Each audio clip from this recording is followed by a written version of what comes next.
Question number 22, एक रास्ता ABC तथा CDE भागों से बना है। ये दोनों भाग वृत्ताकार चाप के रूप में हैं जो अपने अपने केंद्र पर 90 डिग्री का कोण बनाते हैं तथा C पर सुचारू रूप से जुड़े हुए हैं। एक साइकिल जिसका सवार सहित द्रव्यमान, इसमें 100 ग्राम दिया, ये 100 किलोग्राम है, 100 किलोग्राम है, इस रास्ते पर 18 किलोमीटर प्रति आवर की एक समान चाल से चलती है। इसमें देखो रास्ते की त्रिज्या नहीं दी तो रास्ते की त्रिज्या लिख लेते हैं। रास्ते की त्रिज्या 100 मीटर है, ठीक है ना। ए में दिया हुआ है जब साइकिल बी पर या डी पर होती है उन समयों पर साइकिल पर सड़क द्वारा लगते अभिलंब बलों के मान बताएं। बी, जब साइकिल बी, सी या डी पर होती है उन समयों पर सड़क द्वारा इस पर लगाए गए घर्षण बलों के मान बताएं। सी, जब साइकिल जोड़ सी के ठीक पहले या ठीक बाद में होती है उन समयों पर सड़क द्वारा इस पर लगते अभिलंब बलों के मान बताएं। और डी दिया हुआ है सड़क तथा टायर के बीच कितना न्यूनतम घर्षण गुणांक होना चाहिए ताकि साइकिल पूरे रास्ते एक समान चाल 18 किलोमीटर प्रति आवर से चल सके। तो देखो मान लीजिए जब साइकिल और साइकिल सवार बिंदु बी पर है, इसका ब्लॉक डायग्राम मान लेते हैं यहाँ पर ऐसे। इसका द्रव्यमान कितना मान लिया हमने m, साइकिल और साइकिल सवार का द्रव्यमान मिलके कितना 100 किलोग्राम है, वो 100 ग्राम दिया होता, ग्राम में तो हो ही नहीं सकता, ठीक है ना। इसका द्रव्यमान हमने m को b पे मान लिया। और अगर वेग की बात करें तो वेग कितना 18 किलोमीटर प्रति आवर है और किलोमीटर प्रति आवर को मीटर प्रति सेकंड में बदलने के लिए क्या 5/18 से मल्टीप्लाई कर देंगे तो ये हो जाएगा कितना 5 मीटर पर सेकंड हो जाएगा, 5 मीटर पर सेकंड, क्योंकि 18 किलोमीटर प्रति आवर को 5/18 से मल्टीप्लाई करेंगे तो 5 बचेगा तो 5 मीटर प्रति सेकंड हो जाएगा इसका वेग। तो एक द्रव्यमान m है जिसका वेग कितना है 5 मीटर पर सेकंड। इस पर नीचे कितना लग रहा है बल mg और ऊपर बल कितना लग रहा है नॉर्मल, ठीक है ना। अगर ये वृत्ताकार पथ पर अगर गति कर रहा है कितने 5 मीटर प्रति सेकंड से, तो देखो इस पर केंद्र की तरफ कितना बल लग रहा है कुल mg माइनस n, कितना बल लग रहा है mg माइनस n, और यही बल क्या इसके अवकेंद्री बल की तरह कार्य करेगा और अवकेंद्री बल कितना हो जाएगा mv स्क्वायर अपॉन r, ठीक है ना। यहाँ से हम नॉर्मल निकालेंगे n, तो नॉर्मल कितना हो जाएगा, नॉर्मल इधर चला जाएगा ये इधर आ जाएगा, ये हो जाएगा कितना mg minus mv square upon r। m कितना यहाँ पर 100, g कितना 10 माइनस m कितना है 100, v दिया है कितना 5 का स्क्वायर और इसकी रेडियस r कितनी दी हुई है 100, तो 100 से 100 कट जाएगा, 5 का स्क्वायर 25 और ये कितने 1000, और 1000 माइनस 25 करेंगे तो ये निकल के आया कितना 975 न्यूटन। तो यहाँ पर नॉर्मल कितने पर निकल के आया ये बिंदु बी पर, नॉर्मल किस पर बिंदु बी पर, तो n एट पॉइंट बी कितना निकला 975 न्यूटन। अब इसकी बात करते हैं अगर जब ये द्रव्यमान ये इस बिंदु डी पर होगा m, तो नीचे क्या लग रहा है mg और ऊपर क्या लगेगा इधर नॉर्मल, और केंद्र की तरफ कुल बल कितना होगा इस टाइम पर n माइनस mg, और n माइनस mg है, n माइनस के mg है, ये कितना अभिकेंद्री बल की तरह कार्य करता है कितना mv स्क्वायर अपॉन r के इक्वल हो जाएगा, ठीक है। तो यहां से अगर n निकालेंगे तो n कितना हो जाएगा mg plus mv square upon r, m कितना है 100, g कितना 10 प्लस 100, v कितना 5 का स्क्वायर और r कितना 100 से 100 कट जाएगा, ये 1000 ये 5 का स्क्वायर 25, तो ये कितना निकल के आएगा नॉर्मल किस पर d बिंदु पर, तो d बिंदु पर निकल गया कितना 1025 न्यूटन, डी बिंदु पर निकल गया 1025 न्यूटन। तो देखिए बी पोर्शन में हमें क्या निकालना है, जब साइकिल बिंदु बी सी या डी पर होती है तो उन समय पर हमें घर्षण बल का मान निकालना है। तो घर्षण बल निकालने के लिए मान लो जब साइकिल बिंदु बी पर थी तो साइकिल का ब्लॉक डायग्राम एम मान लेते हैं, तो ऊपर क्या लग रहा था नॉर्मल और नीचे क्या लग रहा था mg, ठीक है ना। और ऊपर की तरफ क्या एक उपकेंद्रीय बल मान ले कितना mv स्क्वायर अपॉन r मान लेते हैं, ठीक है ना, क्योंकि हम अगर साइकिल के फ्रेम ऑफ रेफरेंस से देखेंगे तो इस पर ऊपर की तरफ कितना mv स्क्वायर अपॉन r लग रहा है, ठीक है ना। तो यहाँ पर घर्षण बल की बात करेंगे, घर्षण बल किस पर बिंदु बी पर कितना आएगा 0, क्योंकि घर्षण बल के लिए कोई स्पर्श रेखी बल तो है ही नहीं जिसके बराबर घर्षण बल लगे। ऐसी बिंदु जब हम डी की बात करेंगे तो डी पर अगर इसका द्रव्यमान m है तो इस पर नॉर्मल कितना लगेगा n, नीचे क्या लगेगा mg, ठीक है ना। और अगर ये इस तरह से गति करा तो इस पर भी एक उपकेंद्रीय बल लगेगा कितना mv²/r। तो इस पर भी कोई स्पर्श रेखीय कोई कुल बल नहीं है जिसकी बराबर जिसकी वजह से घर्षण बल लगे। तो घर्षण बल एट डी बिंदु पर भी कितना लगेगा, 0। तो बिंदु बी पर और बिंदु डी पर घर्षण बल का मान कितना है, 0। घर्षण बल कितना बी पर कितना निकल के आएगा, 0 निकल के आएगा। अब बिंदु करते बात सी की। हमें इस बिंदु सी के ठीक पहले और सी के ठीक बाद जब साइकिल होती है उस टाइम पर साइकिल पर अभिलंब बल निकालना है। तो देखो जब साइकिल सी के ठीक पहले होती है, सी के ठीक पहले, उस सिचुएशन में मान लो साइकिल इसी जगह पर है, यहाँ नीचे कितना लग रहा है, mg लग रहा है, ठीक है ना। ये 90 डिग्री तो कितना 45 हो जाएगा, तो इधर घटक कितना आ जाएगा mg cos 45 डिग्री, ये भी 45 डिग्री, और इस दिशा में घटक कितना आ जाएगा mg sin 45, mg sin 45 degree, ठीक है ना।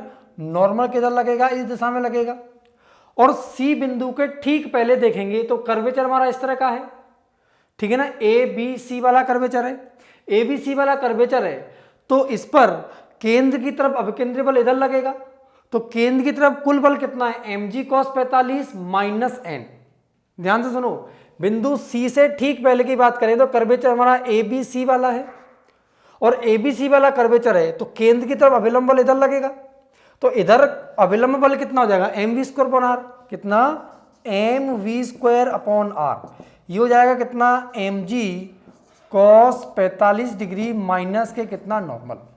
हमें यहाँ से क्या नॉर्मल निकालना है, तो नॉर्मल हो जाएगा कितना mg cos 45 डिग्री माइनस के mv²/r। इसका द्रव्यमान m कितना है 100, g कितना है 10, और cos 45 कितना है 1/√2 माइनस के m कितना 100, v कितना दिया हुआ है 5 का स्क्वायर, और r कितना 100। ये 100 से 100 कट जाएगा, तो ये हो जाएगा कितना 707 माइनस के 25, ठीक है ना। 7 में से 5 गए तो कितना बचेगा 2 बचेगा, और 10 में से 2 गए तो कितना बचेगा 8। तो 682 क्या निकल के आएगा 682 न्यूटन। ये कितने बिंदु सी पर क्या निकल के आएगा नॉर्मल, जब सी के ठीक पहले की बात हो रही है।